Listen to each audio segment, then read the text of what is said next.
Good morning, everybody. It's Wednesday morning. No, I haven't gone nuts, but I've come across a few videos about what happens to us and our loved ones after we pass.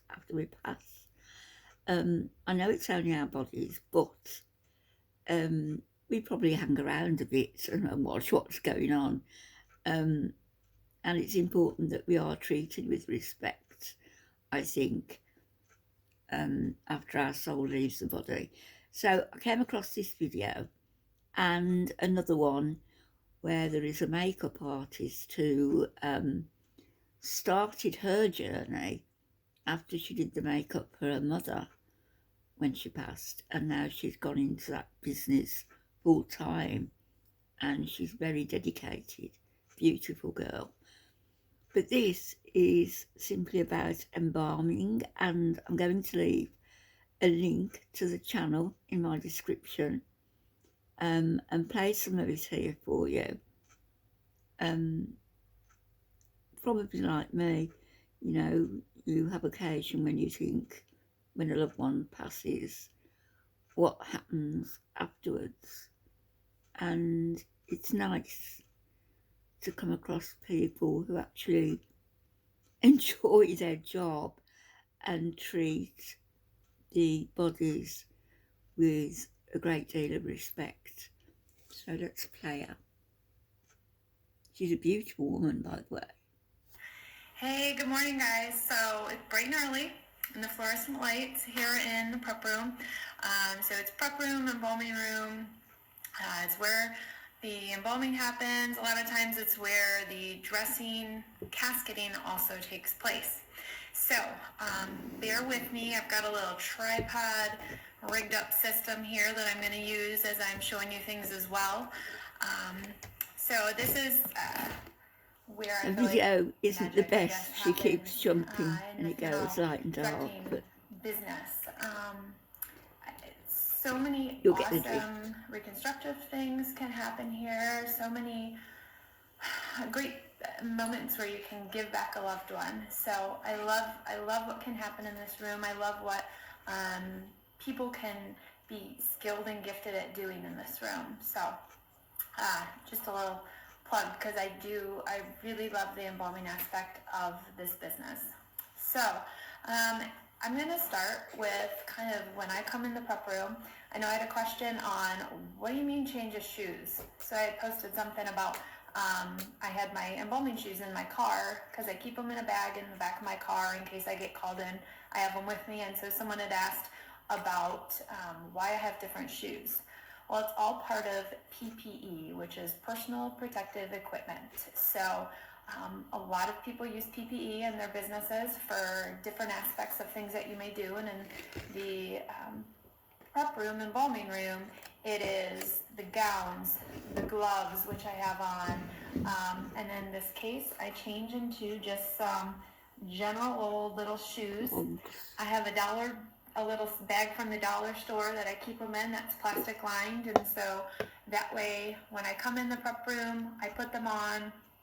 So when I'm embalming, if there's any drips, splatters, anything of chemicals or bodily fluids or anything, I know that they stay on the shoes, they stay in the bag, they don't go into my house. And I feel like I'm even more conscious of this now that I have little ones at home, so that way none of that gets tracked into my home.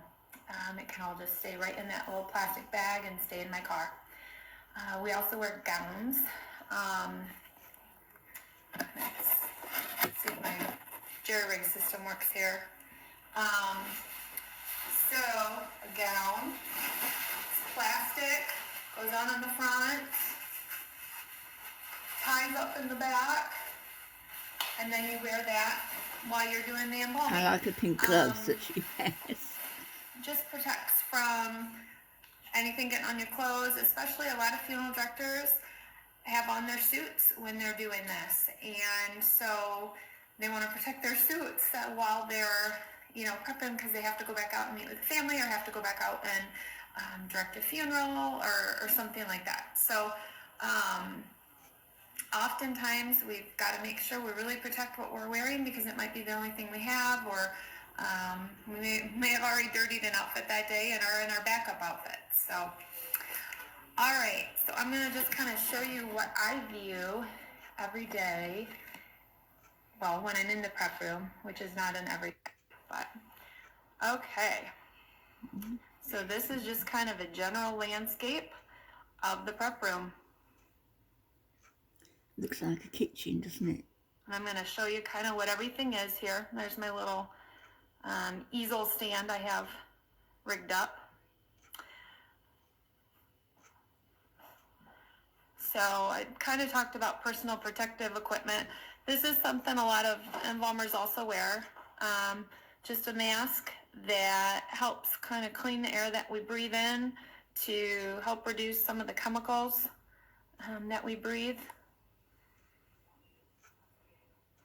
Not uncommon for a lot of different vocations that need to just keep the air clean that they're breathing in. So this is a prep table. So a deceased is brought in and they're put on this table. Sometimes they're porcelain, sometimes they're stainless steel like this. This is more often than not what you'll see maybe in movies or things like that. I think they tend to choose them because they do look a little colder, really sterile, but there's typically a water system hooked up here because there's water constantly running during the embalming to keep fluids moving down and out, and just have a nice water source for the embalmer if they need it, if there is any spills or anything like that. This is called a head block or a positioning block. You can see it's got some different sizing, divots and rounded edges and things. So this is used, the head would cradle and rest here. And so depending on if you need to kind of tilt the head high or low, I'm sure you've all been to a funeral home where the head was cranked up really high too far, or maybe looking back it's called stargazing. When their head's back way too far, it's kind of a term that we use. So that's used there. Then there's positioning blocks used on the arms. So elbows would rest here to get the hands up together on the chest. Oftentimes we'll use ones maybe down on the feet as well. But a lot of times you'll just have a kind of stack of different kind of positioning blocks down here that can be used. So the body is first washed, and then hair washed, mouth, eyes, nose, all sanitized. It's nice to know. If you want to make a full-time income from home, nose, eyes, all sanitized, oftentimes with just a disinfectant spray, not Windex, but it's a disinfectant spray that's for embalming. Helps just kill all the germs that may come in. There's so many scary germs out there that bodies can have on them, especially coming from... I'm sorry everybody, I got interrupted partway through real life, isn't it? So my son's just come and gone. So I'll play the rest of this now. Well, I won't play all of it, I'll play some of it and then put the rest in the description, but I do think it's an interesting video. Do not want to catch because they're highly contagious and just make you super sick, and we just don't want to get them because it's not always translated to us that somebody has that until maybe we see it on death certificate MRSA, or it's etc. by the family. So it's not always the best communication system within the medical world that things get passed on. So we have to just make sure and treat everybody as if they're contagious, as if they do have disease or germs or whatever. So we disinfect, clean the body, and then kind of start positioning the features. When we mean positioning the features, closing the eyes, closing the mouth, trying to get the most natural look we can on their face. So Eye closing. These little buggers are called eye caps. They may look a little big because I'm holding them close to the camera. It's just a little plastic.